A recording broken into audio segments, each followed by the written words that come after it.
Bonjour tout le monde, j'ai le plaisir de recevoir aujourd'hui à MPCM un espion, un écrivain, un amateur d'histoire également, dans tous les sens du mot, Marc Zellweger. Alors la première question que je lui pose, comme à mes autres invités, c'est quels sont les 3 livres qu'il recommande à ceux qui nous écoutent et qui va enclencher notre discussion de ce jour. Alors, mon premier, ça serait Le Choix de Sophie. William Styron, un magnifique livre. Mais que j'ai dû lire en anglais parce qu'il était bien meilleur en anglais, en américain qu'en français. Alors, le pitch? Bon, c'est quand même Meryl Streep qui jouait dans le film. Bah, c'est ces trains et toute cette période quand même qui, moi, m'a touché, puisque je suis un après-guerre quand même. Donc, le pitch, il n'y en a pas. C'est cette souffrance de ce qui se passe encore aujourd'hui un peu partout. Nous recommandons tous les deux ce livre magnifique. Pour moi, et le deuxième? Alors le deuxième, rien à voir, mais toujours un très beau livre, écrit pas loin du bout du lac, si je ne me trompe pas, Belle du Seigneur, Albert Cohen. Là aussi, alors on rentre dans la communauté juive. Alors un livre absolument fabuleux que je classe dans mon trio de tête, absolument fantastique, avec Solal. Et puis, Ariane dans son bain, sans paragraphe, sans ponctuation, sans rien du tout, absolument magnifique. Un chef-d'œuvre.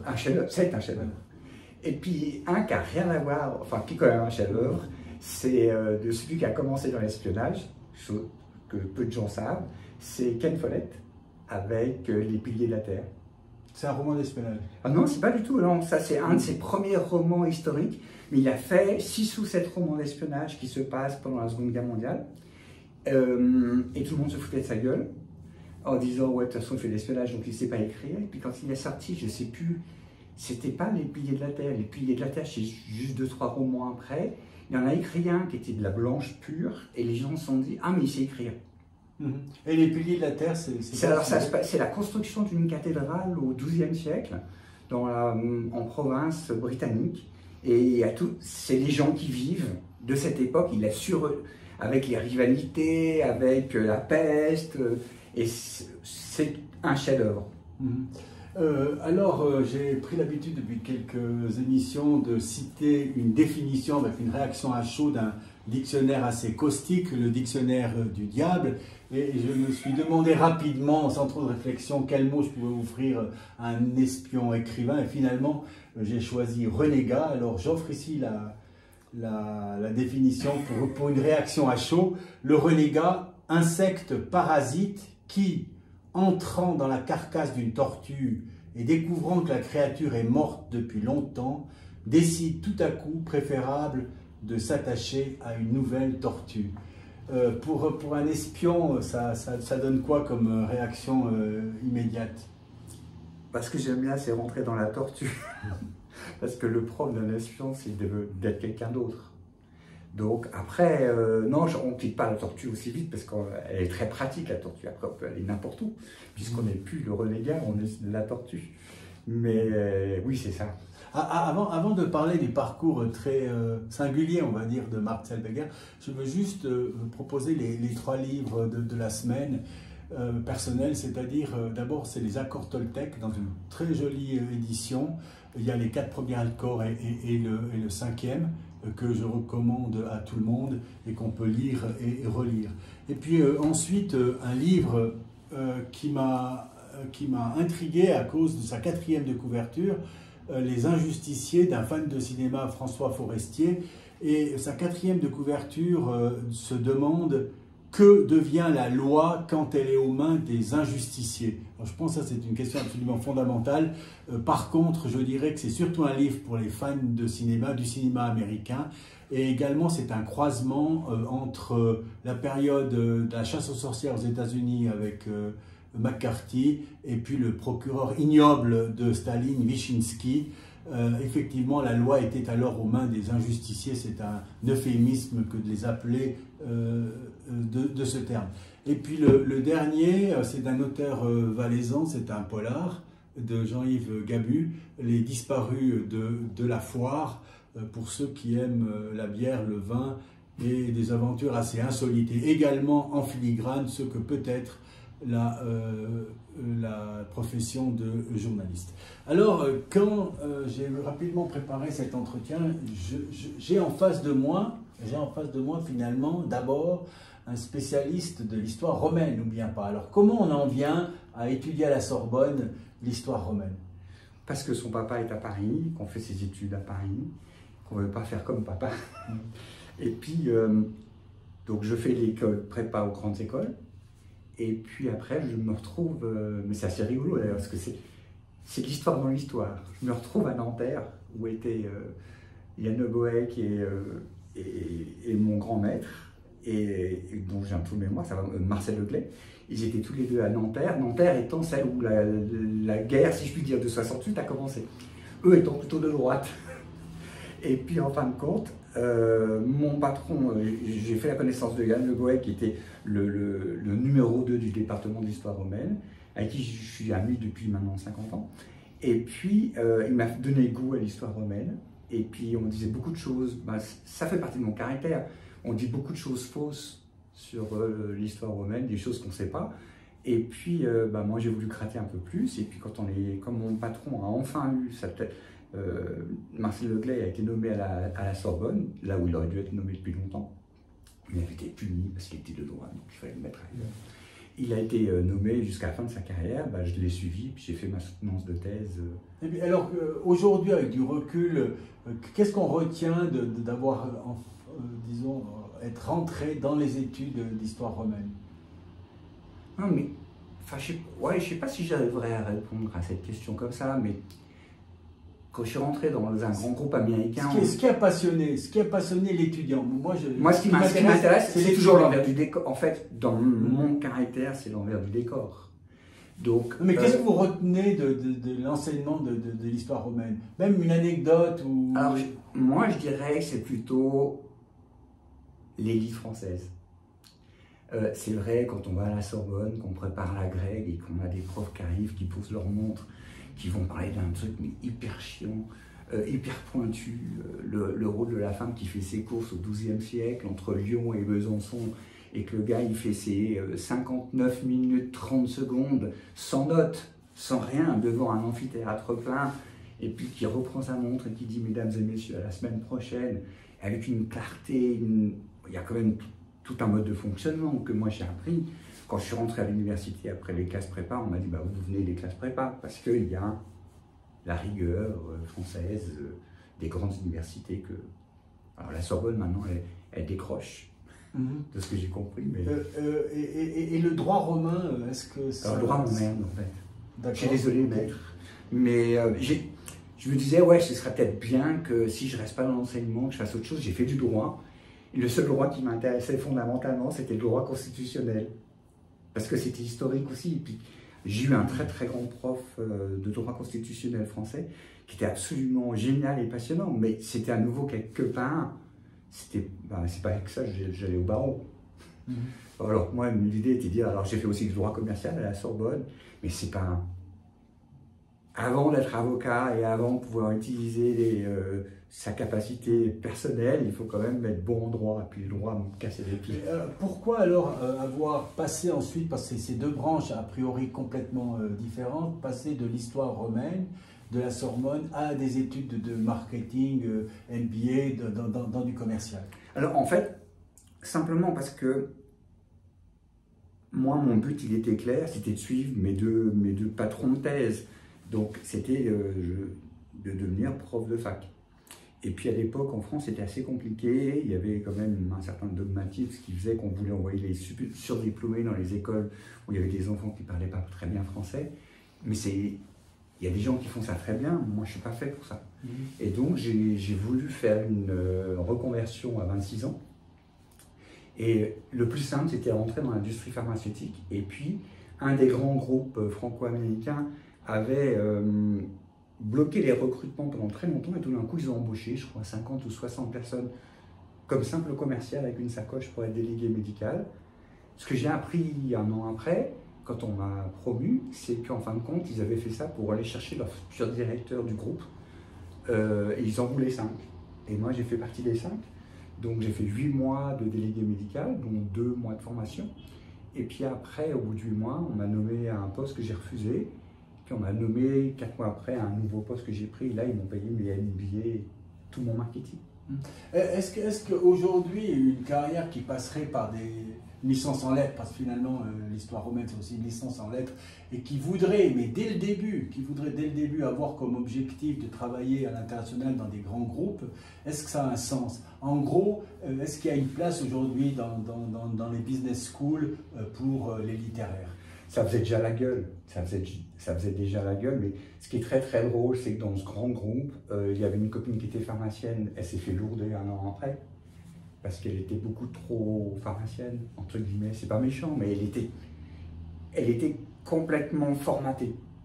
Et ce qu'avait dit le PDG du groupe à un repas, on m'avait charrié justement sur mon pédigré, et puis le PDG avait dit oui, mais c'est ça l'enrichissement, c'est d'avoir des univers différents. Et je pense qu'aujourd'hui, ce serait quand même plus de 40 ans après. Plus difficile. Ce serait plus difficile. Mais est-ce que c'est pas un désir qu'on devrait avoir collectif de permettre justement aux grands managers de venir d'écoles tout à fait différentes? Ça veut dire de venir du biologique, de venir des mathématiques, de la physique, mais aussi des lettres et des sciences sociales, la sociologie ou puis de l'économie. Il devrait venir d'en bas aussi. Il voudrait pouvoir venir d'en bas aussi. Ma femme raconte souvent à la maison que Maurer a quand même été un patron emblématique du groupe Nestlé, mais il a commencé comme Manoyon à 16 ans dans le groupe. Et il connaissait tous les métiers du groupe Nestlé. Et c'est aussi une culture. Et non, enfin, si on voit ce qui s'est passé avec le Covid, ce qu'on peut regretter quand même, c'est que ceux qui ne pensaient pas comme certains étaient évincés de toute discussion, voire même de leur job dans certains pays. Et on a refusé la différence. Et c'est vrai qu'aujourd'hui, la culture... Enfin, moi, je regrette mon adolescence et ma jeunesse, parce que c'est vrai que ceux qui ont vécu les années 70, c'était les années de la liberté. Ouais, ça, c'est un gros changement par rapport au temps d'aujourd'hui, 2023 ou 1973. Ah bah, tu rentres dans une case ou tu rentres pas dans une case. Ouais. Je trouve. Alors qu'avant, tout était permis. Mais pour les gens de notre génération, c'est assez spectaculaire ce changement de paradigme quand on voit ce qui se passe aujourd'hui en 2023 par rapport à ce qui existait en 1973. En plus, d'autant plus que on a tellement d'outils pour aller vers la liberté et en fait on va vers la dictature, quelque part. La dictature, tu penses pas, donc je t'emmerde. Tu penses pas comme moi, je te tue, je te bute. Alors que quand on était plus jeune, tout était possible. Tout le monde avait le droit de s'exprimer. On n'était pas d'accord, mais il y avait une liberté. Puis la liberté de la presse, c'était, enfin, pour moi, c'était viscéral. On devait pouvoir penser autrement. Donc nous, on est la même génération, on est de cette génération. Alors ça fait quoi de ce regard sur le passé quand on constate ce qui se passe aujourd'hui sur les réseaux sociaux, dans la presse et dans les médias en général? On fait une psychothérapie. Non, mais enfin, moi, en tant qu'auteur, j'en ai vu des vertes et des pas mûres. Et avec les réseaux sociaux qui sont très très mal utilisés. Et en plus, on a des vies privées qu'on nous balance. Enfin, les gens ne font plus non plus la différence entre vie privée et vie publique, ce qui est assez intéressant en soi. Et moi, je prends ça comme un outil, les réseaux sociaux. Donc, ma vie privée n'est jamais dans les réseaux sociaux. Et puis, ça me va très bien. Mais c'est vrai, oui, je me sens inadapté. Je suis le goéland. Alors, il y a, dans ce parcours singulier, il y a aussi ce passage à un moment donné entre l'histoire et ce que je vais appeler les MBA, on va dire le marketing. Ouais. Alors le marketing, parce qu'on va parler après un tout petit peu de ça, mais le marketing c'est quoi? Pour caricaturer, c'est quoi les études de marketing? Alors, moi, ce que j'aime bien dans le marketing, c'est pour moi, le marketing, c'est la définition d'un produit, quel qu'il soit. Hein. Un avocat peut être un produit. Une banque peut être un produit, un spectacle est un produit. Et c'est comment on va... Un livre aussi. Un livre est un produit, bien sûr. Non, parce qu'il y a des gens, c'était le grand débat à HEC Paris, ouais, mais la banque, c'est pas un produit comme les autres. Ben si, quelque part, c'est un produit comme les autres. Après, c'est comment on le met, en fait, comment on arrive à le mettre en valeur et à créer de la valeur avec ce produit. Ça peut être une valeur de notoriété, ça peut être une valeur financière, la valeur peut être de différents types. Et moi, ce que je trouve intéressant, c'est que là aussi, on est parti un peu sur l'ayatollah du marketing, alors qu'en fin de compte, chaque boulanger peut avoir un marketing différent. Il y en a un qui va se démarquer parce qu'il fait de la pâtisserie bretonne. Et puis ça lui convient très bien de faire de la pâtisserie bretonne en bas de l'avenue de la Gare à Sion.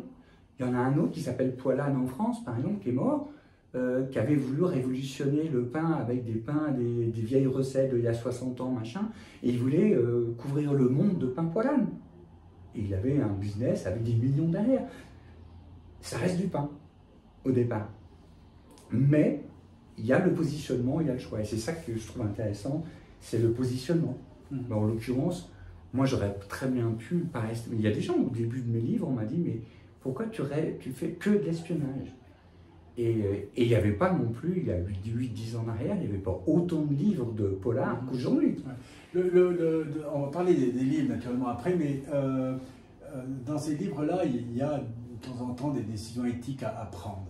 Alors naturellement, comme j'ai en face de moi un spécialiste, on va dire, de la Big Pharma, je suis obligé de lui demander le marketing et la Big Pharma. Est-ce qu'il n'y a pas eu là, à un moment donné, une dérive de l'éthique? Mais c'est le problème. Alors, c'est une excellente question. Moi, j'ai quitté la pharma il y a maintenant 10 ans, 12 ans. Je suis très content de plus y être. Je pourrais plus y être. On a fait ces trucs extraordinaires. Mais quand en termes, bon, j'étais dedans, je n'avais pas démissionné pour autant, mais c'est vrai que je suis content de ne plus être dedans, alors que je faisais des voyages aux États-Unis en business class, machin, et puis automatiquement c'était dans le prix du médicament. Et c'est vrai que s'il y a bien un marché particulier pour moi, c'est la santé. C'est au sens large. C'est-à-dire qu'on peut aussi des fois se poser la question, moi je vois j'ai des choses de santé à régler en ce moment, vous allez à tel endroit, le gars il va toucher 700 balles, et puis vous allez dans une autre spécialité, parce que c'est une autre spécialité, il va toucher 500 balles pour le même temps. Donc il y a des questions des fois qu'on peut se poser. Et par rapport à la pharma, c'est clair qu'il y a comme ça. Moi j'étais pas concerné par ça, mais si je prends rien qu'à l'exemple des génériques, qui est un peu mon cheval de bataille, il faut que je dise aux pharmaciens quand même, juste pour information, qu'il y a des molécules originales qui sont quand même moins chères que les génériques du même médicament. Parce qu'on veut me foutre systématiquement un générique. Puis par exemple, ces études qui sont organisées par les groupes pharmaceutiques pour convaincre les médecins de leur pertinence, etc., et dont on aperçoit dans l'après-coup, et même à travers leurs propres études, que peut-être il y a certains effets indésirables dont le mode de communication n'est pas transmis de la façon adéquate pour peut-être écarter les prescripteurs que sont les médecins de ces substances. Mais il y a un problème, je veux dire que il y a un problème majeur dans cette branche, c'est que d'un côté il y a le pognon, et puis de l'autre côté il y a une éthique qui des fois n'est pas là. Quand on dit chez nous les big pharma, ben voilà, on a compris. Comment se fait-il que le générique fabriqué à Bâle coûte moins cher à Strasbourg, 3 fois moins cher, alors qu'il est fabriqué chez nous? Parce qu'en général, quand c'est plus cher chez nous, on dit oui, c'est normal, on m'a sorti ça la semaine dernière. C'est normal, c'est plus cher, la main-d'œuvre coûte plus cher. Mais là, la main-d'œuvre, elle est payée en Suisse. Et elle va de Bâle à Strasbourg, elle coûte moins cher à Strasbourg. Mais j'ai reçu des hommes politiques, parce que les élections en Suisse récemment, la question elle est venue sur les coûts de la santé, chacun ayant son petit chemin. Vous avez travaillé à l'intérieur des groupes pharmaceutiques, donc naturellement pour essayer d'augmenter les bénéfices, etc. Mais à part ça, quand on a cet œil sur les problèmes auxquels sont confrontés les gens dans leur quotidien, dans leur fin de mois, etc., etc., est-ce qu'en étant à l'intérieur d'un groupe comme ça, on se sent une petite responsabilité par rapport à l'ensemble, où on se dit non, ça doit être sectoriel, on défend notre secteur, etc. Ouais, non, mais c'est pas nous qui prenons ces décisions. Même quand on est directeur marketing international, ce qui était mon cas, moi je me suis plus intéressé. Non, mais le regard, moi c'est pas le. Voilà, le regard, le regard, je l'ai, mais comme. Alors ça donne quoi ce regard par rapport à ce problème d'augmentation constante des coûts de la santé, dans lesquels il y a les Bah déjà, si tous ces hommes politiques démissionnaient des conseils d'administration, je pense que ce serait quand même déjà pas mal. En Suisse, hein, pour répondre à tout. Là c'est contre le lobby plutôt, alors c'est une remarque contre le lobby. Là c'est choquant. Pour moi, tous ces gens qui prennent des décisions sur la santé au niveau du Conseil national, du Conseil... Ne devraient pas être dans les groupes pharmaceutiques. Ne devraient pas être dans les groupes pharmaceutiques. Ou alors ils s'abstiennent dans les décisions. D'accord. Mais c'est choquant. En soi, c'est choquant. Je me demande même si l'augmentation de cette année ne prépare pas quelque chose l'année prochaine. Donc là, on est dans les magouilles politiques. Et que ça permet aussi au PS de se refaire sa cerise. Et puis l'année prochaine, on va payer moins cher. Mais il y a un problème, mais personne ne veut trouver la réponse, en fait. Là, au niveau politique. Et au niveau de la pharma, oui, j'ai mon opinion. Aujourd'hui, je serais très content. J'ai pas recherché de job depuis 10 ans dans la pharma. Je suis content de ne plus y être. Mais je suis content d'avoir. C'était intéressant aussi. J'ai aussi développé des produits qui sauvent des vies. Malgré tout. Donc, on va dire que vous êtes un rebelle. Un spécialiste. Non, maintenant, vous êtes écrivain, vous écrivez dans le champ de l'espionnage, vous l'avez dit tout à l'heure. Là, je vais juste présenter 2 bouquins. Il y en a toute une série. Ici, c'est pour le titre que j'ai pris. Celui-là, je ne l'ai pas lu. C'est Opération Gold. C'est assez intéressant parce que c'est dans le champ de la résistance française. Et puis la Suisse comme plaque tournante de l'espionnage. Et la Suisse, le Salem, etc., comme plaque tournante, etc.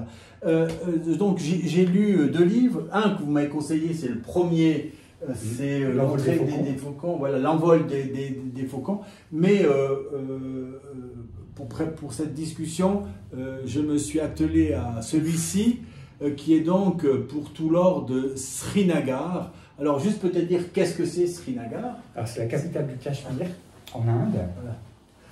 Et puis, pour la petite histoire, je réponds à la question qui ne m'a pas été posée. Je n'ai pas pu aller au Cachemire. Puis, on m'a dit après, heureusement que tu n'as pas pu y aller, parce que j'avais tout été préparé, je devais décoller début janvier avant qu'il sorte. Et puis, en fait, suite à des meurtres de l'armée chinoise, les Indiens ont réinvesti sérieusement tout le Cachemire. Et aujourd'hui, il y a 3 ou 4 soldats pour un individu au Cachemire. Donc on ne peut rien faire, on ne peut rien voir, on ne peut rien faire.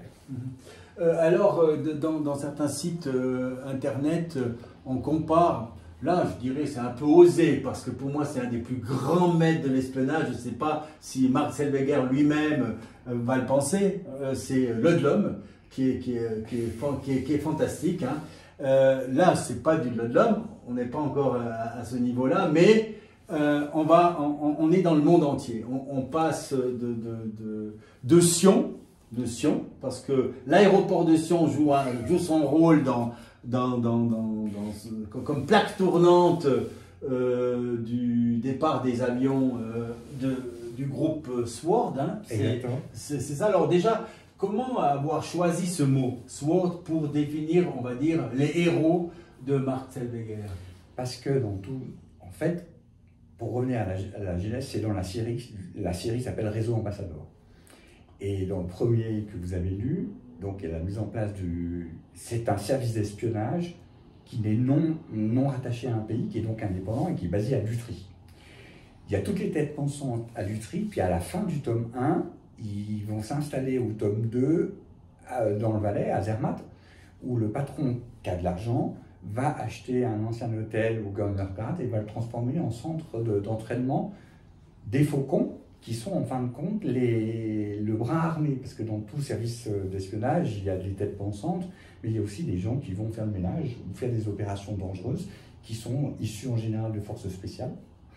Eux, ils viennent tous de forces spéciales du monde entier, ou presque, et puis, ou de services secrets, et ils travaillent pour le SWORD, qui est donc le bras armé du réseau ambassadeur. Le réseau ambassadeur étant une astuce pour qu'on ait des informations par le père de mon principal héros, qui est le patron de la task force diplomatique suisse. Est-ce que c'est un hasard si son prénom est le même que le vôtre? Non, pas vraiment. Pas vraiment. Et il a un nom de famille très valaisan d'ailleurs, bah ouais. Valpen. Ouais.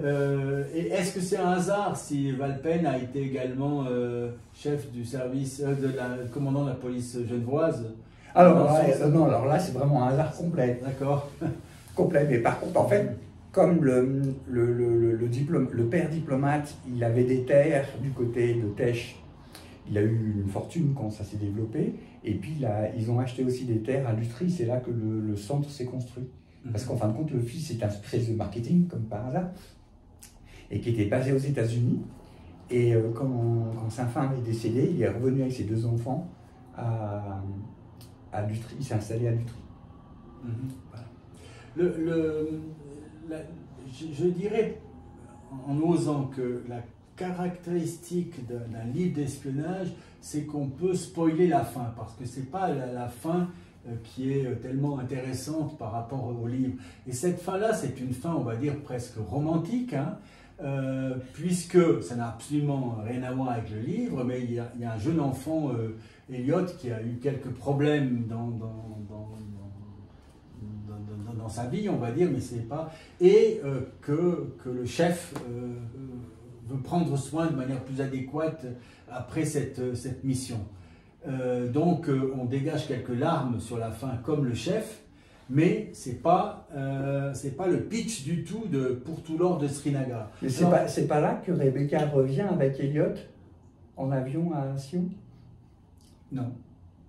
Parce que j'en ai quand même quelques-uns. Donc... Non. Mais donc là, vous êtes vous-même... Justement, j'étais en train de me demander, est-ce que pour un livre comme celui-ci, qui vraiment fait le tour du monde, hein, parce qu'on est dans tous les pays du monde pratiquement, est-ce qu'il y a un plan détaillé avant la rédaction du premier mot? Il y a toujours un storyboard hyper chiadé. Très, Oui. Au niveau du volume, ça représente quoi? Une page à 4, 10 pages à 4? Non, j'ai 10 pages à 4. 10 pages à 4 pour ça, parce que finalement on part du Congo, on est au Cachemire, après on est en Inde, on est en Iran, on revient en Suisse, etc. C'est avec des personnages qui à la limite ne se côtoient pas et n'ont a priori aucun lien entre eux. Le principe, mais ça c'est aussi le principe du livre d'espionnage, malgré tout, parce que je ne fais pas différemment des autres. On a très souvent, alors moi d'une manière générale, quand je commence un livre, j'ai un thème qui m'intéresse. Donc, quand j'écris Extrême Préjudice, ça fait déjà 4 bouquins, je me dis, j'ai envie de parler de la Corée du Nord et des armes qui sont en train de préparer, parce que j'ai certaines informations. Puis tout d'un coup, des fois, je suis perturbé, parce que justement, quand j'écris Extrême Préjudice, je reçois du Mossad une information ultra secrète concernant les attentats de 2001, et je suis obligé de le mettre. Alors je me débrouille à le rajouter, ce qui n'était pas prévu au départ. Et puis, pour la manière d'écrire un roman d'espionnage, et c'est le cas de l'homme, en principe, il y a toujours 2-3 histoires qui se chevauchent.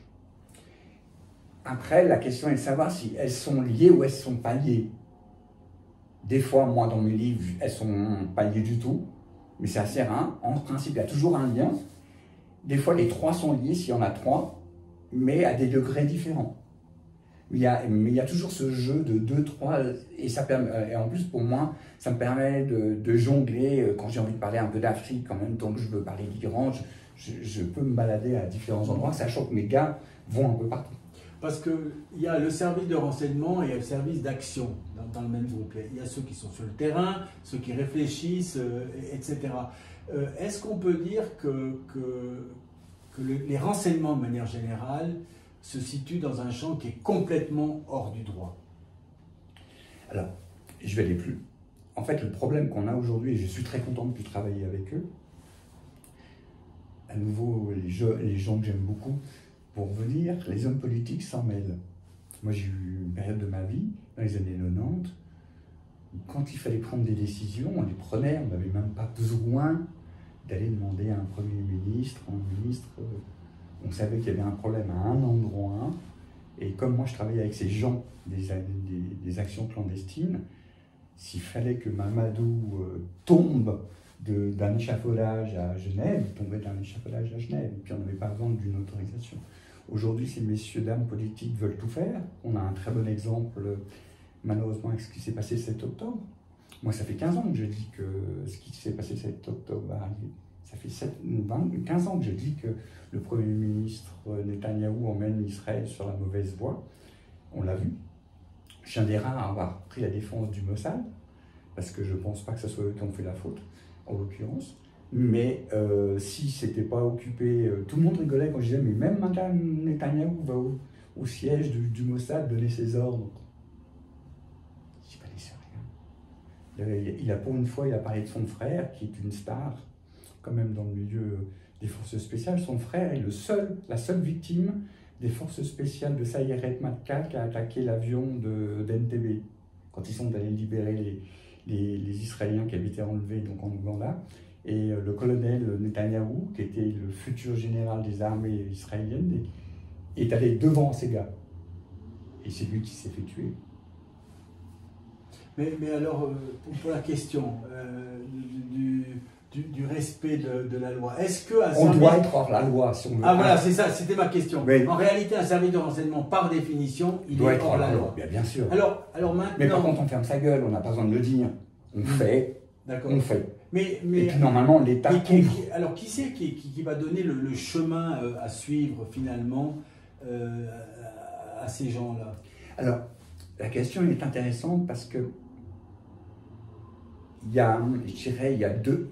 Là, pour revenir dans ce livre, parce que la Suisse joue son petit rôle, alors on a un accès direct à la conseillère fédérale qui est proche dans son nom, j'ai plus son nom, mais... Zanetta, voilà, Zanetta. Voilà, exactement. C'est pas un hasard, ça non plus, au niveau de la consonance. Hein. Donc, il y a des gens qui était chinoise, la mienne. Voilà, exactement. exactement. Donc, qui c'est qui donne le chemin à suivre à ces gens-là? Parce qu'en réalité, on est dans les pays démocratiques, hein, on est d'accord, donc on a un régime démocratique, mais là, on voit bien que c'est pas ça qui règne, c'est autre chose qui fait loi, on va dire. Mais en fait, pour bien comprendre, il y a différents types d'espionnage. Bon, il y a une partie d'espionnage qui... Alors, il y a l'espionnage... on va essayer de savoir ce que Poutine fait, par exemple. Donc, on va envoyer des gens en Russie pour savoir ce que Poutine fait, pour éventuellement faire tomber Poutine. Donc ça, c'est vraiment des interventions purement politiques, et c'est les chefs d'État et les premiers ministres qui prennent ces décisions. Il y a de l'espionnage commercial. Les Chinois sont champions dans la matière, mais les Européens le font aussi. Donc si on sait que les Américains savent faire telle chose et qu'on peut faire la même chose, on va envoyer des espions pour le faire. Les deux, c'est pas ce qui m'intéresse. Moi, c'est pas ce que j'ai fait, c'est pas ce qui m'intéresse le plus. Là où je suis plus confortable, c'est tout ce qui est sécurité, qui d'ailleurs normalement devrait travailler avec le contre-espionnage local. Ce que je veux dire par là, c'est que on n'a pas besoin d'un ordre de qui que ce soit. Quand on sait qu'un gars, il a 30 ans, il va dans tel type d'endroit, d'une mosquée pro-financée par l'Irak, que le gars a déjà fait 5 voyages en Syrie, qu'il est allé à tel endroit et à tel endroit, et qu'on sait qu'en fin de compte, tôt ou tard, un jour ou l'autre, il va venir avec une Kalachnikov. On a besoin de personne pour savoir qu'il doit se pincer le doigt dans sa Kalachnikov. En toute honnêteté. Quand on n'a pas accès à l'espionnage, les renseignements qu'on connaît que à travers les romans de Carré ou Ludlum ou Clancy aussi, qui est un de vos auteurs préférés, on se dit, avec ce qui se passe, je remontre cet excellent numéro de Gaza, on se dit que c'est impossible que les services de renseignement israéliens, qui sont parmi les meilleurs du monde, n'aient eu aucune information sur ce qui se tramait. On n'arrive pas à concevoir que ça soit même possible quand on se rend compte qu'à 20 ou 30 000, je ne me rappelle plus, de gens qui traversaient la frontière régulièrement, qui travaillaient en Israël, on se dit, mais comment ça a été possible? Et c'est comme si, finalement, il y a des gens qui se sont dit, peut-être que certains ont intérêt à cet ignoble. Il est clair, alors on peut se poser beaucoup de questions. Pour moi, j'ai entendu dire que le Shin Bet, qui est donc le service de contre-espionnage et de sécurité intérieure, et le Mossad, pour le service extérieur, étaient incompétents. J'y crois pas. J'y crois pas, je les connais bien, j'ai travaillé avec eux, j'ai travaillé pour eux, donc c'est des gens pointus. Après, on arrive à la dérive que j'ai décrite tout à l'heure, et pour moi, et tout ce qui s'est passé ces derniers mois, mais ça fait, depuis qu'il est au pouvoir, de toute façon, Netanyahou, c'est là où j'ai un gros problème avec ces gens-là. C'est que normalement, quand on est Premier ministre, quand on est patron du Mossad, et tout, le rôle, c'est quand même de servir la population. C'est pas servir sa carrière. Netanyahou, lui, il n'a qu'un seul intérêt, c'est lui, sa carrière. Donc il est prêt à toutes les compromissions. C'est une pute. Et rien que pour ça, il faudra le foutre en tôle. Parce que... Alors, Jacques Attali l'a dit sur les réseaux sociaux de manière absolument claire, il a quand même été proche des pouvoirs. On peut penser ce qu'on veut de Jacques Attali, mais il a dit sa place est en prison. Bien sûr, parce qu'en fin de compte, non mais, qu'un type qui est Premier ministre se maque avec des ultranationalistes qui sont des meurtriers quand même pour certains au niveau des sionistes meurtriers. En ce moment, ils sont en train de tuer des Palestiniens en Cisjordanie. Les gars, ils osent même plus aller ramasser leurs olives dans leur propre champ. Parce que des ultranationalistes israéliens sortent des mitraillettes. Il y a un problème. Alors qu'il y a un accord qui a été signé par l'État hébreu. Et que la majorité d'Israéliens ne sont pas pour ça.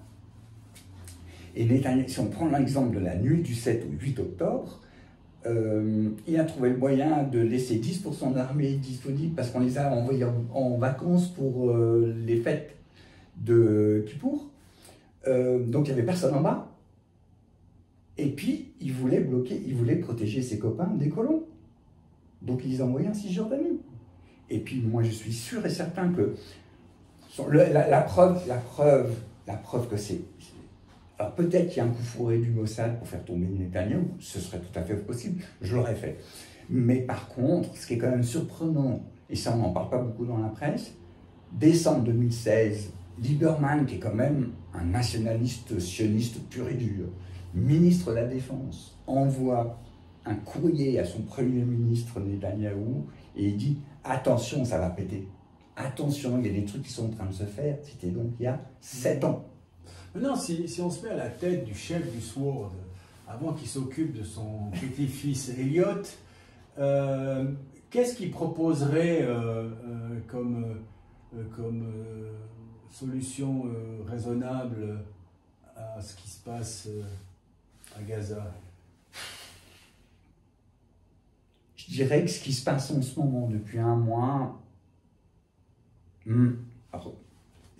c'est toujours très difficile parce que les gens vont interpréter mes propos, puis moi je ne me mets pas dans l'émotionnel. Mais est-ce que... non, c'est intéressant. Non, mais cette remarque-là, elle est intéressante. Est-ce qu'on est dans cet espace-là, temporel, où le mieux, c'est de ne plus rien dire? Bah, disons qu'on a toujours le risque d'être... de toute façon, c'est la grande maladie de notre jour. C'est qu'on a à peine dit quelque chose qui est déjà interprété.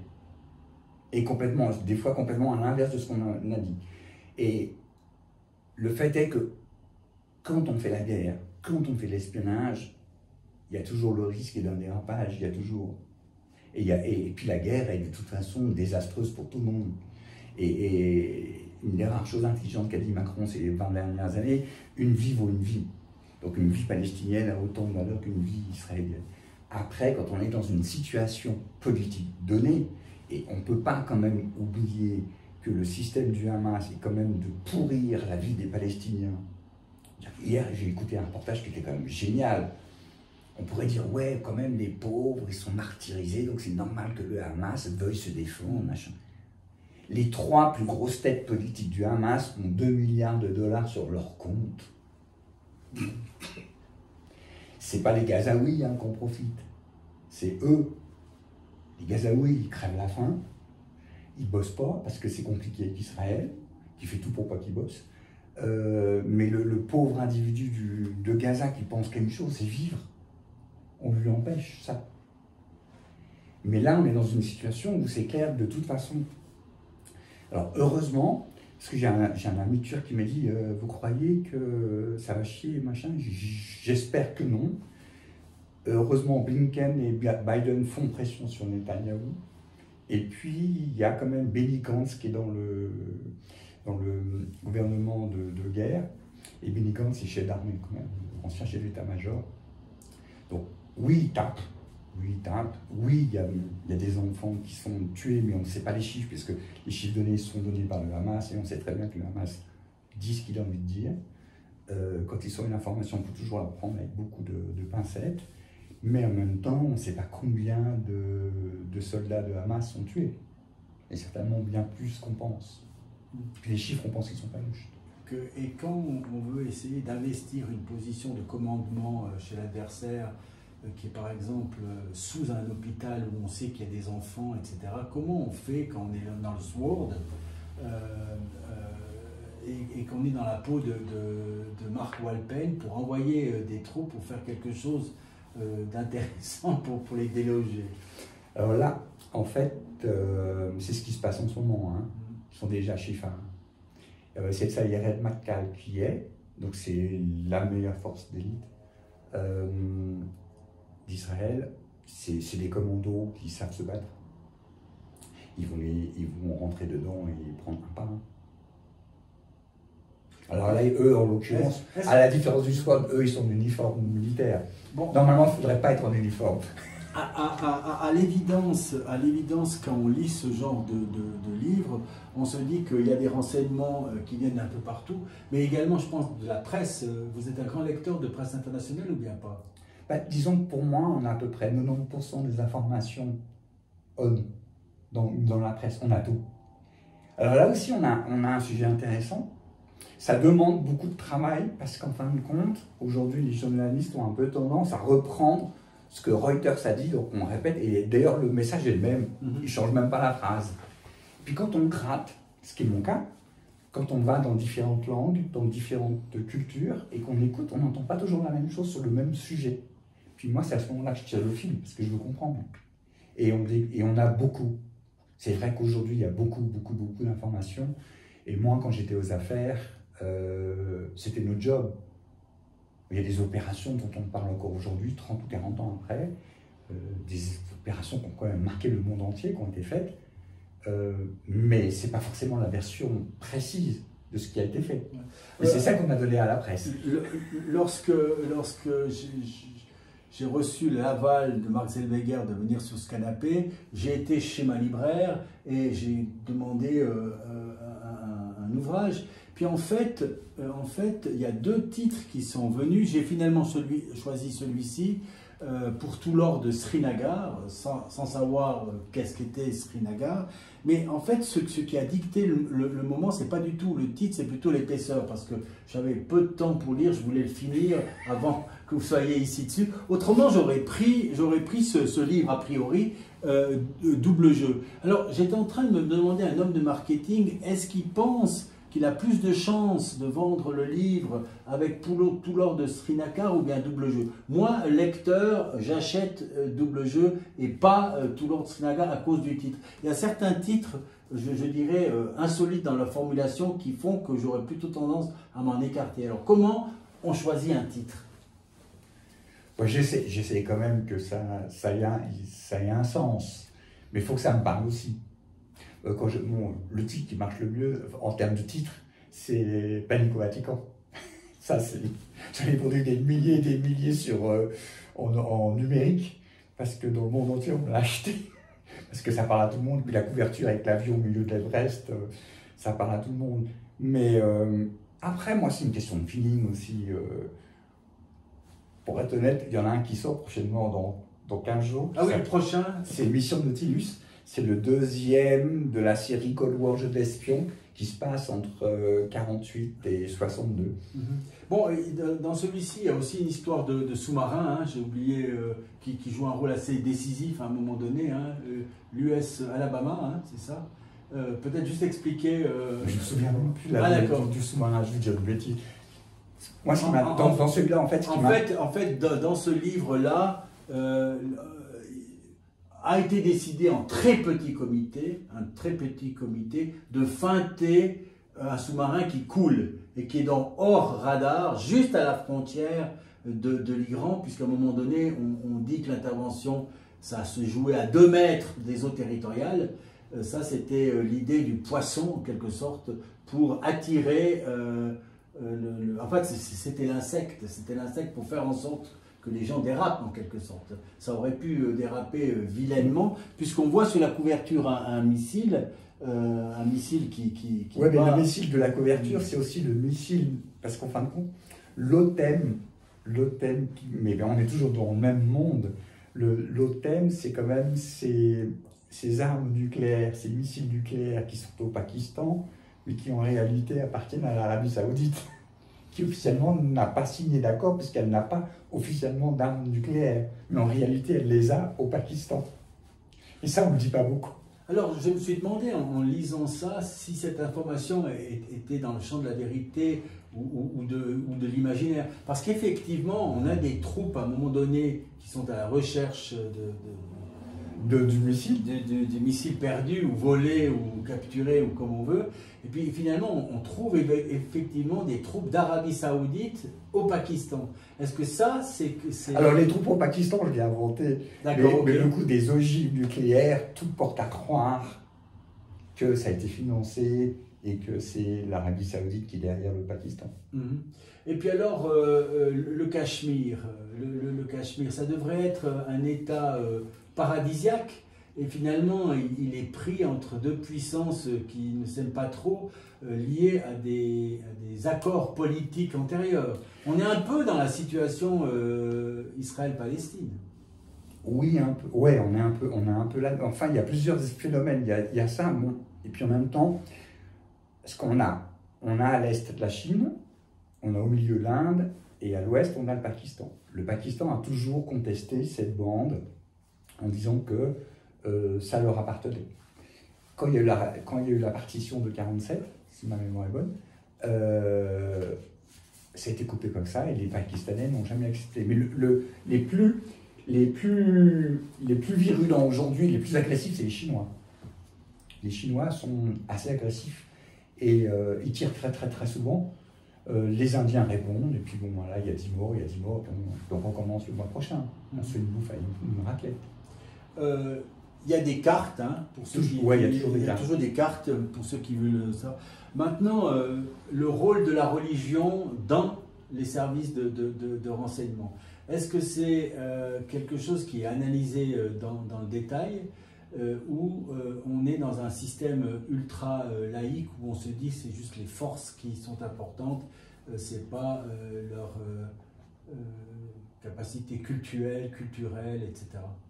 Non, mais je dirais, ce qui intéresse les services d'espionnage, c'est quand, entre guillemets, la religion devient un problème. Après, moi, bosser dans les services d'espionnage, bosser avec un musulman, avec un... Indifférent. Ça m'est complètement indifférent. Par contre, les problèmes viennent quand il y a une dérive. Mais moi, après, alors est-ce qu'on peut, en l'occurrence, c'est vrai que la question peut se poser, mais en justice, c'est la même chose, entre parenthèses, est-ce qu'on peut envoyer à Gaza un agent israélien musulman? C'est délicat. C'est délicat, il y a des risques. Donc moi, je ne le ferai pas. Moi, je pense qu'à un moment donné, mais ce n'est pas une question de religion, c'est une question de... Il faut, à un moment donné, éviter les dérives inconscientes. Si moi j'ai des origines, on a un excellent exemple avec une polémique qui est très connue pour les spécialistes et quelqu'un qui est passé d'ailleurs à la télé française hier soir, c'est Frédéric Ancel. Frédéric Ancel, son nom on ne le montre pas, mais il a été montré du doigt à un moment donné parce qu'il faisait des analyses sur Israël, et on en a encore fait hier soir à LCI, et les gens disent mais attendez, vous ne pouvez pas lui donner argent comptant si vous ne dites pas non plus qui il est. Parce que quand même, D'où on parle, c'est important quand même. D'où on parle, oui. On le voit bien, dire qu'il y a 2-3 pleureuses juives, israéliennes qui viennent sur les plateaux ces derniers temps. Même si on ne dit pas, mais quand on voit les noms, on sait tout de suite d'où elles viennent. Elles font les mêmes pleureuses que les Ukrainiennes qui venaient sur les plateaux il y a 6 mois en arrière. Je pense que c'est normal qu'on sache qu'elles seront automatiquement partiales. Enfin, il y a de fortes chances. Si on prend l'exemple de Frédéric Ancel, on lui reproche une chose et qui n'est pas anodine, c'est d'avoir été étudiant et membre du BITAR. Le BITAR, c'est la jeunesse sioniste parisienne. Il a 55 ans. Et donc, on a dit, voilà, il devrait dire qu'il a fait ses études au BITAR, et donc il devrait dire qu'il est d'ascendance juive. Et au moins, on sait qu'il y a un risque que ça ne soit pas 100% neutre. C'est ça surtout. C'est pas le fait d'être juif, c'est pas le fait d'être musulman. c'est le fait qu'à un moment donné, notre analyse peut être biaisée. C'est tout. Il y a une sorte, entre guillemets, d'unanimité, on va dire, fantasmatique des deux États. Et j'écoutais hier une vidéo d'un jeune juif qui essayait de trouver un chemin d'harmonie avec les Palestiniens à côté. Il disait la première question, c'est pas celle des deux États, c'est surtout du mode de vie ensemble, parce qu'on doit trouver un mode de vie ensemble. Et aujourd'hui, quand on voit ce qui se passe, on se dit, mais est-ce que c'est un vœu pieux? Est-ce que c'est complètement impossible à cause de l'histoire, à cause des haines, à cause de la politique des 20 dernières années, à cause de la politique de colonisation, etc. etc. Est-ce que c'est impossible d'aller dans ce créneau-là? Non, mais moi je pense ça, on retrouve ça toujours dans toutes les sociétés. C'est pour ça que quand on dit les musulmans, les juifs, c'est des conneries. Il y a Stéphane et Marc, c'est deux individus. On ne va pas se taper sur la gueule même si on n'est pas d'accord. Et puis on va vivre ensemble. Est-ce que c'est possible de se vivre ensemble? Mais ce qui est quand même dingue, on n'en parle pas beaucoup, mais qui sont les victimes du 7 octobre en Israël? C'est qui ces victimes? C'est un truc complètement dingue. À 99,9%, ce sont des gens de gauche, des gens qui sont pro-musulmans, qui sont pour le vivre ensemble. C'est eux qu'on a assassinés. La rêve partie, c'était pour la paix.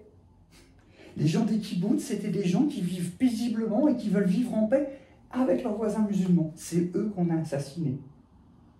Et le problème, à nouveau, on revient, c'est pas monsieur palestinien. Est-ce que les cibles ont été choisies en fonction de ces caractéristiques? Bien sûr, vraisemblablement, parce que le Hamas est téléguidé par le Hezbollah et par l'Iran, et qu'on voulait foutre le bordel. C'est une évidence. Mais on n'est pas du tout au niveau de la religion, on n'est pas au niveau des individus, on est au niveau de la politique et du pouvoir. C'est rien d'autre. Toute cette histoire, pourquoi il n'y a pas d'État palestinien? Mahmoud Abbas n'a pas fait d'élection depuis 16 ou 18 ans, il a aussi des milliards sur son compte, ses fils aussi s'en occupent, il est corrompu jusqu'à l'os, et encore, je pense qu'il n'y a plus d'os. Donc, même chose au Hamas, c'est qu'une question d'ego et de pouvoir. Personne ne veut qu'il y ait une solution. Et puis les États arabes n'en veulent pas non plus, parce qu'ils ont fait l'expérience. Moi, j'étais en Jordanie, on m'a dit, tu vas pas à tel endroit, parce qu'il y a trop de Palestiniens. Et c'est dangereux.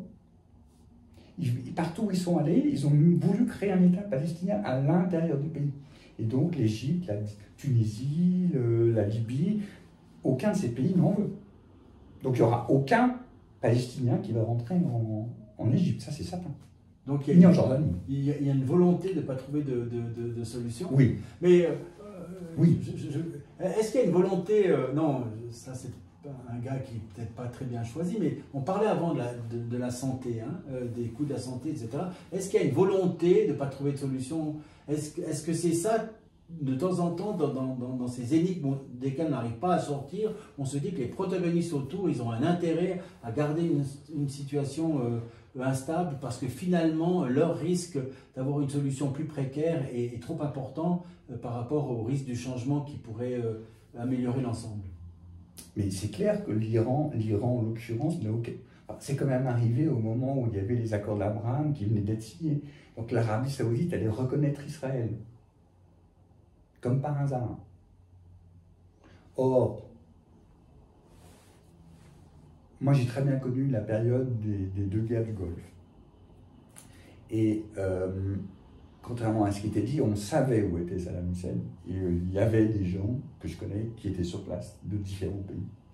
Il y a un monsieur qui a dit « il ne faut pas tirer ». Ce monsieur, c'était George Bush Senior, ancien patron de la CIA, quand même, disons-le. Pour une raison très simple, c'est qu'il avait des très bons conseillers, et les conseillers lui avaient dit « si vous commencez à ouvrir la boîte de Pandore, c'est la fin des haricots ». C'est ce qu'a fait son fils. Et on voit ce qui s'est passé dans le monde arabo-musulman. Donc c'était une erreur flagrante. Il fallait suivre le chemin proposé par Villepin. Moi je pense. Mais je parle de la Syrie, je crois que c'est dans Extrême Préjudice, ou c'est dans Double Jeu, je ne sais plus. Dans l'année 2, je parle de la Syrie, et je me moque un petit peu d'un président qui voulait balancer une bombe à Damas. Mais c'est quand même si on avait été un tout petit peu intelligent, il était évident que les Russes soutiendraient le régime de Bachar el-Assad parce que c'était leur seul accès à la Méditerranée avec la base de l'attaquer. Donc de toute façon, ils ne pouvaient pas lâcher. C'était évident. Enfin, en géopolitique, on sait. Les Français ne veulent pas lâcher Tahiti parce que c'est le Pacifique. Donc chaque pays a un truc qu'ils ne peuvent pas lâcher. Mais il était certainement possible de discuter avec Poutine, de trouver une solution pour la Syrie, chose que nous, on n'a pas voulu en tant qu'Occidentaux, parce qu'on a quand même beaucoup de torts. Dans un certain nombre. Si on en est là aussi aujourd'hui, et que enfin les journaux commencent à parler de deux poids, deux mesures, c'est quand même assez vrai. Moi, quand je discute avec des copains, j'ai des copains kosovards, quand je leur dis, ouais, mais mine de rien, c'était pas légal non plus. Ouais, alors ça, c'est le gros argument qu'on voit sur les réseaux sociaux en disant, nous, Européens occidentaux, pays laïcs, on est pour le droit international, et le droit international dit la Russie ne devait pas intervenir en Ukraine, mais le droit international, dans le même sens, dit à Israël, la Cisjordanie, vous ne deviez pas l'occuper, la coloniser selon votre mode. Mais il n'y en a pas, le problème c'est qu'il n'y en a pas. Après, on s'étonne. Ben, le premier accroc, c'est le bombardement en Serbie. Sans l'accord de l'ONU, les Américains ont bombardé 90 jours. 45 jours, non-stop. Ils disent, mais attendez, il n'y avait pas de règles de l'ONU et tout, ils vous avez bombardé un pays frère. Et les Russes disent, ben voilà, en fait, vous dites ce qu'il faut faire, mais vous faites toujours l'inverse. Donc on s'est mis, nous, occidentaux, dans une situation bien compliquée. Le droit international, moi j'ai adoré personnellement le droit international, j'ai trouvé ça fantastique, mais en même temps que je l'étudiais et que je trouvais ça vraiment fantastique, je me disais, mais finalement c'est la frime complète, puisque dans les faits, on ne l'applique pas. Alors on nous dit, oui, les conventions de Genève c'est très important pour la guerre, etc. Je veux croire, les règles de droit sont très importantes, mais en réalité on voit que dans la réalité concrète, elles ne sont pas appliquées. Donc, est-ce que le droit international, c'est pas finalement une sorte de voile et de brouillard que l'on jette, que les services de renseignement dans tous vos livres ne respectent pas, que les pays avec des ogives nucléaires ne respectent pas, et que finalement, c'est les chars qui font la différence et non plus le symbolique de la loi? Ben, c'est un peu ça. C'est un peu ça. Aujourd'hui, c'est ça. Et quelle conclusion tirer de ça alors? Alors, moi, je suis optimiste dans le sens où, peut-être parce que je suis historien, j'ai quand même l'impression que beaucoup de choses se répètent, différemment, mais elles se répètent. Et que moi, j'ai eu la tempête de pluie que vous avez maintenant, je l'ai eu cette nuit à Lausanne. Et quand je suis parti, il faisait grand beau et grand soleil à Lausanne. Donc là, il pleuvait quand je suis arrivé, il va faire grand beau à Sion cet après-midi. Donc, j'ai l'impression, moi qui ai vécu quand même la guerre froide étant petit, j'ai l'impression qu'on vit une guerre froide encore plus puissante. Et pourtant, il y avait la décolonisation qui était quand même un autre phénomène qu'on n'a pas maintenant. Mais j'ai l'impression quand même que le désordre international prend le pas aujourd'hui. Ça va peut-être durer encore 10 ans, 15 ans, et puis ça va, après, quand on en aura marre de se taper sur la gueule, on va arrêter. Puis on va retrouver le chemin de la paix. Alors, le prochain livre qui sort, c'est quoi le titre du prochain livre? Mission Nautilus. Mission Nautilus, un petit pitch. Alors, le Nautilus, c'est le premier, on est en pleine guerre froide en 51, et le Nautilus, c'est le premier sous-marin à propulsion nucléaire américain qui sortira en 54, mais qui est lancé en 51. Donc, il a achevé le livre, etc. Est-ce qu'il y a un livre actuellement qui est en cours de rédaction, ou bien pas, ou bien une idée qui germe dans la tête de Mark Zellweger? Il y en a deux. Il y en a un à cause de ce qui s'est passé à Gaza.